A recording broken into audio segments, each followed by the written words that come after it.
A minha visita de hoje é no consultório da ginecologista doutora Érica Nerusa e nós vamos falar de uma doença que atinge mais ou menos 2 milhões de mulheres, a endometriose. Doutora, tudo bem? Seja muito bem-vinda. Oi, obrigada por ter vindo aqui. Imagina, obrigada a você. E eu queria que você começasse explicando pra gente o que é a endometriose. Na verdade, a endometriose é a presença do endométrio, que é a camada interna do útero, fora do útero. Então, na verdade, quando a gente tem uma doença chamada endometriose, a gente vai notar a presença de focos desse tecido fora do útero, no abdômen, pelos ovários, nas trompas, pode atingir intestino, bexiga. Doutor, o que causa essa doença? Bom, nós temos basicamente duas causas que promovem o surgimento da endometriose. A primeira causa seria de origem embrionária. Então, durante a divisão celular, o celoma, que é o tecido que dá origem ao endométrio, ele teria um erro na comunicação celular e, ao invés de ir para todo dentro do útero, faria focos fora do útero. E aí acometeriam outros órgãos, como a bexiga, o intestino, as trompas e os ovários. A segunda causa seria um regurgitamento da menstruação pelas trompas, né? Então, a menstruação, ela não sairia só pela vagina, mas ela subiria e sairia pelas trompas na cavidade abdominal, fazendo novos focos de endometriose. Quais são os sintomas, então, que quem está em casa pode observar e depois levar para o médico? Geralmente, o sintoma mais importante seria a cólica menstrual, que ela vai piorando de intensidade ou ela surge. Então, por exemplo, tem pacientes que nunca tiveram cólicas menstruais e elas começam a ter cólicas menstruais e elas vão piorando de intensidade. Isso é um fator importante. Outras que tinham cólicas menstruais vão percebendo que ela está piorando cada vez mais. Também é um fator importante. Dor durante o ato sexual também pode acontecer, porque os focos de endometriose podem estar ali no fundo do saco vaginal e aí a mobilização ali da vagina pode levar à dor desses focos. Tem uma idade que a endometriose começa a surgir? Ou, por exemplo, uma mulher de 40 anos que nunca teve pode vir a desenvolver? Olha, a gente sabe que em qualquer época em que você esteja na menarquia, que seria do período que você menstrua, né, antes da menopausa, você pode desenvolver endometriose. Tem algumas pessoas que já apresentam endometriose desde a primeira menstruação, que talvez seja aquela teoria do celoma que eu mencionei, e outras que vêm apresentando mais posteriormente, que pode ser por causa do regurgitamento pelas trompas. Existe algum exame mais eficaz para diagnosticar endometriose? Porque eu escuto muita gente falar que já fez vários exames, mas não foi diagnosticado. Na verdade, assim, hoje em dia, a gente sempre fala para o paciente que os exames são complementares à nossa hipótese diagnóstica. Então, se você chega com uma história muito característica de endometriose, a gente geralmente entra com teste terapêutico, a gente entra com medicação para ver se você melhora e parte para a investigação através de exames.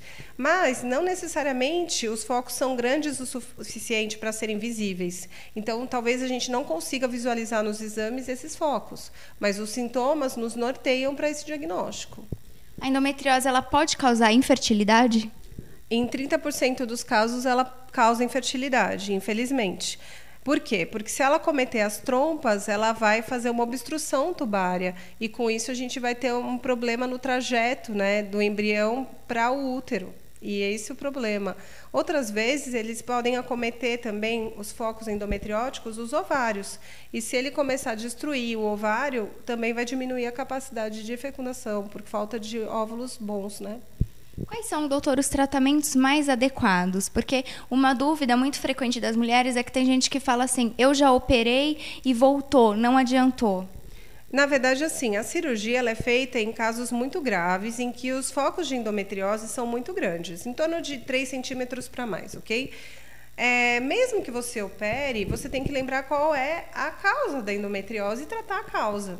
Então, a gente vai precisar usar alguns medicamentos para que essa paciente ela não venha apresentar novos focos. Existem inúmeros medicamentos que são usados para endometriose, vai depender do perfil da paciente, de como que está instalada essa endometriose e o que a gente está pensando no futuro para a reprodução dela, entendeu? Então, às vezes a gente consegue controlar os sintomas da endometriose e o surgimento dela com alguns anticoncepcionais e junto com eles anti-inflamatórios. Às vezes a gente precisa provocar uma ausência completa de menstruação. Então, não menstruar pode ser a salvação. Não salvação, né? Não dá para falar que é salvação, porque se você pensar que tem pacientes que já tinham foco de endometriose desde a vida embrionária, não necessariamente é uma salvação, mas é uma terapêutica. Então, a gente tem que pensar assim, em pacientes que têm endometriose, elas têm que pensar na possibilidade de não ficarem menstruando frequentemente para não favorecer o surgimento de novos focos e não ficar com sintomas, porque quando você menstrua, você estimula o endométrio de dentro da cavidade uterina e também os focos de fora da cavidade uterina, então você vai ter dor abdominal. Tem alguma maneira da gente se prevenir da endometriose ou não? Prevenir da endometriose?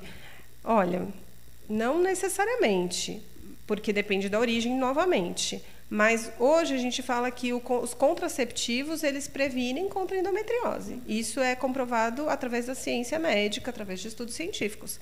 Então, ele previne e melhora a endometriose. Geralmente, a gente usa os contraceptivos para os pacientes que já são diagnosticados com endometriose de uso estendido. São aqueles que não têm intervalo e que você não vai ter sangramento do endométrio.